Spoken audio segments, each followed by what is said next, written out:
Welcome to another exciting episode of the TikTok podcast. This is one of the podcasts that we've been waiting for, you've been waiting for, and we are here to talk about the new releases from Rolex, from Tudor, and from Patek, and many other brands as well. And to talk us through this, I have Imad. Imad, it's been 3 long podcasts we've done, and this might be just the most interesting one.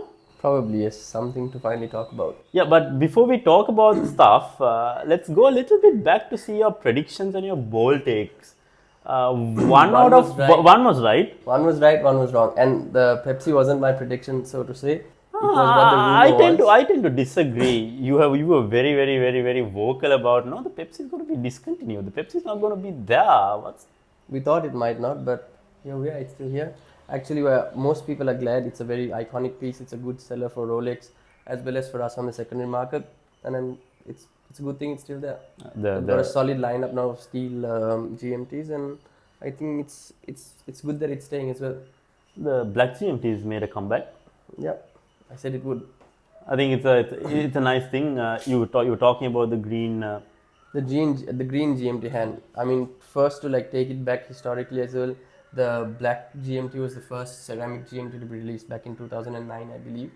And the green GMT hand has been something that enthusiasts have grown to love. It was there on the black GMT, and then we had it on the Sprite. And I called it 2 weeks ago. I had a feeling that they would make a comeback with it.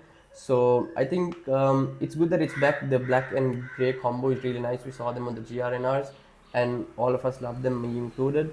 And so it was a fairly safe pick to say for Rolex to come out with the black GMT, as we call it now, or some call it the Bruce Wayne. And yeah, so the black Cerachrome bezel with the black and grey with the green GMT hand, I think is a pretty good combo. It's a pretty safe combo, and it's a really nice watch. It will be a really nice watch to wear if the old black GMT is anything of an example for a good solid black. So interesting to see that the watch community is already naming the new black GMT as the Bruce Wayne. Yeah, I mean, I think everybody was expecting it, and that name is. I think I think they're just rippling down from the Batman. Yeah, obviously. But overall, Rolex brought in few changes. I think that's their reputation to play it safe. The market's working for them. The brands are moving. The sports brands are moving, and then they're now suddenly making that shift to a little bit of more precious metal watches. Imad, what is that take? The transitioning from, we've seen a lot of sports watches, sports tool watches making its way, and then slowly we're seeing that transition to precious metals. What does that mean in terms of Rolex's way forward? I mean, it's tough to say, but it also shows a more focus on the luxurious aspect of things. The best example is the new deep sea in solid yellow gold. I'm not a big fan. Who would want to go under the water and see a But that's the thing, gold, no one's going to wear a yellow gold watch on their hand? But no one's going to go diving with it. But a 350-ish gram solid gold, 44 or 43 millimeter deep sea on your wrist with a bright blue dial.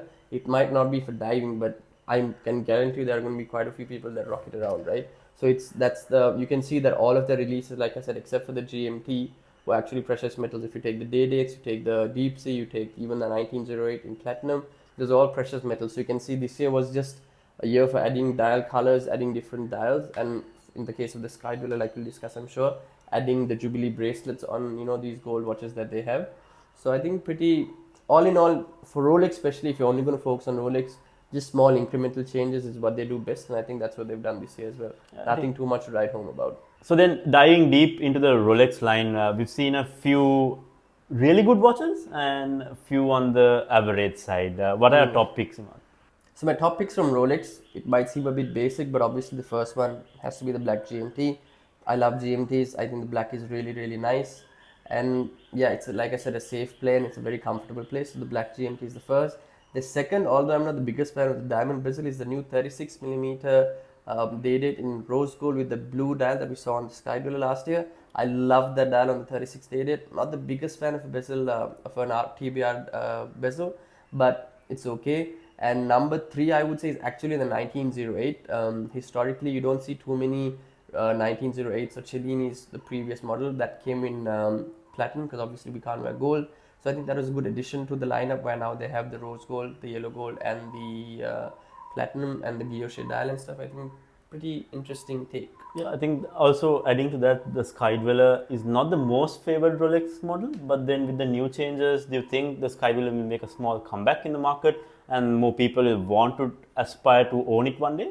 Actually, definitely. So Skydweller is obviously one of the hottest Rolexes actually, but Rolex has been very, I would say, slow in giving people what they want for the Skydweller. So last year we had it on the beautiful teal blue dial, but on the oyster bracelet. So this year they finally given us all full reign of the Skydweller, basically in full gold. So they all come in now oyster bracelet and on Jubilee. So now we've got the rose gold on Jubilee and the yellow gold on Jubilee, which I think are amazing combinations and ones that will sell very, very well. Just like from the Sky Dollars, the Jubilees sell much better than the oysters. So now that we have the Jubilee on the full gold models, especially that teal blue on the Jubilee, I know for sure that I have bought 3 clients that are going to buy that without a without a heartbeat.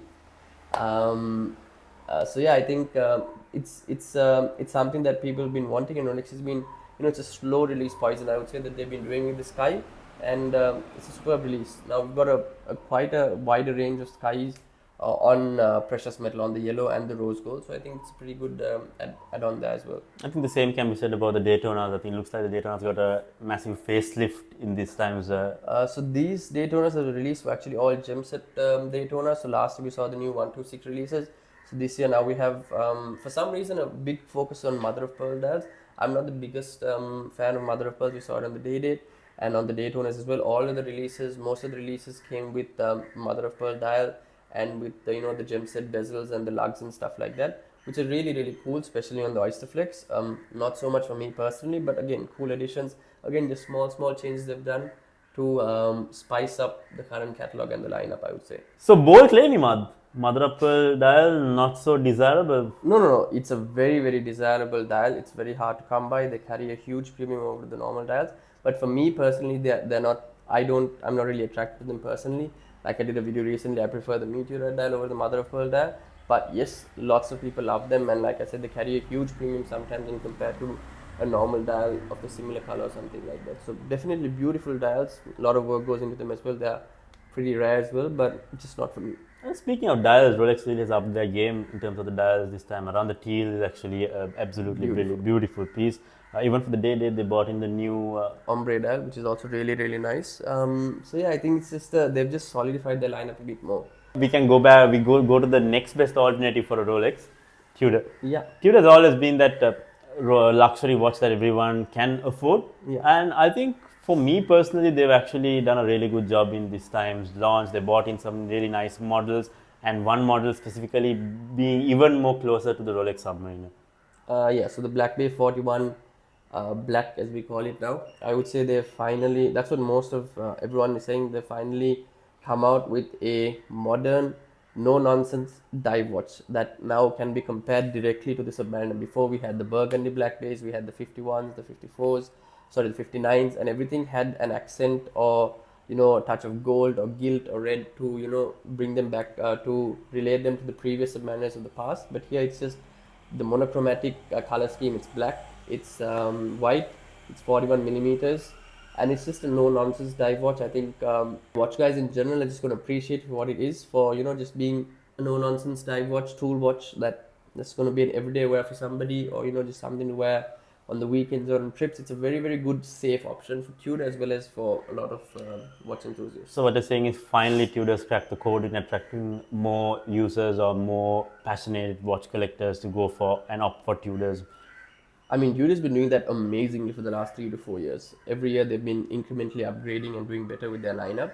But this was, I would say, the last of tying it completely with having a modern, proper modern, dive watch that doesn't really try to relate to its, vintage counterparts. Where this doesn't have anything that tries to make it look like or feel like a vintage watch. It just has everything of a modern watch. So I would directly compare it to a Rolex Submariner, and I think it does the job really, really well.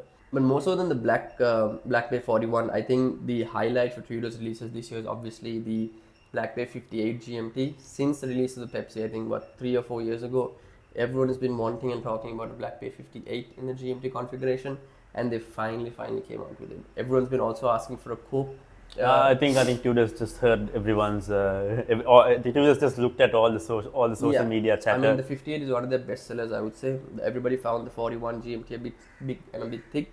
So in this case, this is supposed to be 1/10, only 1/10 thicker than the normal 58. You've got the burgundy and black, so essentially a Coke bezel, and it's just another home run. Everyone wants it, everybody will love it, and Tudor just came out with it.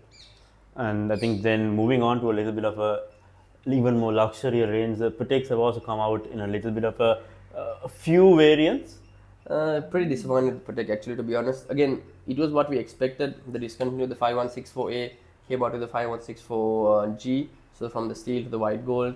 The 5980 we didn't expect to come back, but it's made a comeback with again an G configuration. But the blue dials are really nice, but the denim style strap, I do not understand what it's supposed to be. Maybe it's supposed to attract a young crowd. I think the thought process might be a little bit about attracting newer watch owners, and some people I think right now are preferring more rubber and Yeah. leather kind of a Yeah. configuration. But for something like historically important models like the 5980 and the 5164, I wouldn't personally put a denim strap on it. I feel like it just takes away the seriousness and the importance of the watch. But again, there are Pateks, there are Nautilus and Aquanaut sell like hotcakes, so I'm sure Patek will do well with them. Other than that, they also came out with a new world timer and a platinum 5261p, I believe it is. I get the reference numbers wrong, but that is pretty cool as well. A travel time with the salmon dial that will also sell really well. But again, from all of these brands, I think very, very safe releases that will do well for them and for the industry as a whole, I would say. I think in 2024, all brands across the globe are looking for growth, and then I think they are trying Just a stability, I would say, yeah. a safe bet against what is to come. Expecting 2025 to be even a little bit better than this. I think 2025 we might see. I guess since since COVID and since things shutting down, I guess 23 was the year when everyone started properly get back to work. So I think 23 we had big releases. Even Rolex last year had big releases. This year, just more subdued releases. So maybe next year might be the year where we have something bigger. So it'll be interesting to see. But again, these releases will still do well for the year. I think Rolex, even though they had very small releases, they had a lot on the back end, with the releases of the Jubilee bracelets and stuff like that. So I think there is a lot to happen there. Tudor also, I think, came out with quite a few models this year. If you want to talk about the solid gold 58, again, at about $30,000 US, it's a steep price point, but for those who really like it, I still see it as a really, really good. I mean, if I could wear gold, I could see myself wearing a solid gold Tudor Black Plate 58 with a green dial. I think that's beautiful. But for me, I feel like the highlight from the show, if I may say, is I think Cartier. Cartier has been knocking it out of the park the last 5 years, I would say. I think this year also, from what I read online, I saw most releases and most interesting releases from Cartier. My second from the top 3 favorite picks from this year is actually the Cartier Santos Dumont Rewind, where they did, the Santos Dumont, they released it, I think, again about 4 years ago. A huge success from their part. This time they took it, put on an amazing red dial on it. They reversed the movement and the dial, so the watch actually runs counterclockwise as opposed to running clockwise like a normal watch. It's a very quirky release, something you don't always see from Cartier, and just something really fun and refreshing, I would say. Along with that, they had a few more colors in the Dumont. They had some really nice ladies pieces come out in the tank small and some cuff watches and stuff like that.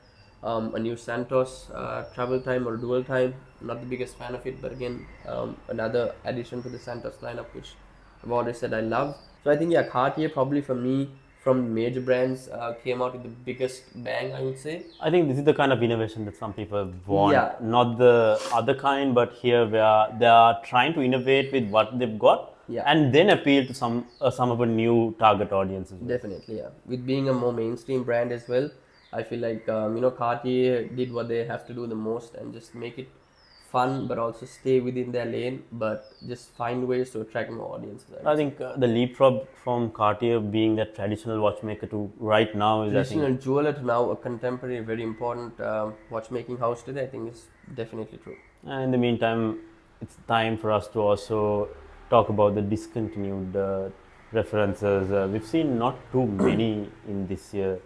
So from Rolex, again, like the motif, the Datejust motif dials went off and the palm dials went off. Those were the normal ones that went off. The big news actually from the Ace is the discontinuation of the wide gold Le Mans. To my knowledge, I think that might be the shortest. So it was released last year, discontinued this year. So to my knowledge, I feel like that might be the shortest production Rolex in recent history at least. So they were watches that were very popular. They were trading at exorbitant prices. Now with the discontinuation, I feel like they'll keep going up in value. But aside from a value point of view, I think from a collecting point of view, the Le Mans was a 100-year anniversary for the Le Mans race. So by itself, it is a very important watch in in the industry for Rolex's history. And for it to be discontinued after a year, I think that will be a watch that if you see 10, 20, 100 years down the line, that's going to be a very, very, very collectible watch in my opinion. It was replaced now by a yellow gold black dial counterpart, which again is going to fly off the shelves. It's going to be a very, very popular model, but it's just quite, I think that is the most interesting take probably from Watches and Wonders for the Le Mans to be discontinued just after 1 year of production. And other than that, yeah, nothing really too big that was discontinued, I would say. And yeah, I don't want to sound like I'm not really interested or not excited about the show. The releases were really good. Obviously, we've been following everything for the last 2 weeks, I would say. But when you just think about it, it's just been small incremental changes. Like Could have been we keep better. saying, it could have been better.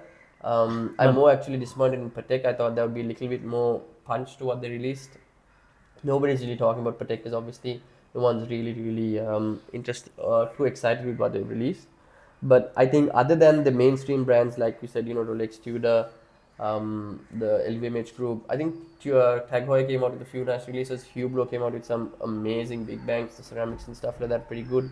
Bulgari again broke the record for the world's thinnest watch. Piaggio Altiplano, the world's thinnest tourbillon. So lots of, actually, if you think about it, outside of these mainstream brands, some amazing watches also released. For me, one of the highlights, my top third pick for actually the entire year, Recipe Papi, the owner and the watchmaker for Trivia. If you probably haven't heard of them, look them up. He came out with the Contemporary Contemporan 2. I'm butchering the entire pronunciation of it, but he's a modern watchmaker. That's probably the next big thing in terms of watchmaking. His new Contemporan 2 with the enamel dial, 5 rubies on the dial, it's just breathtaking.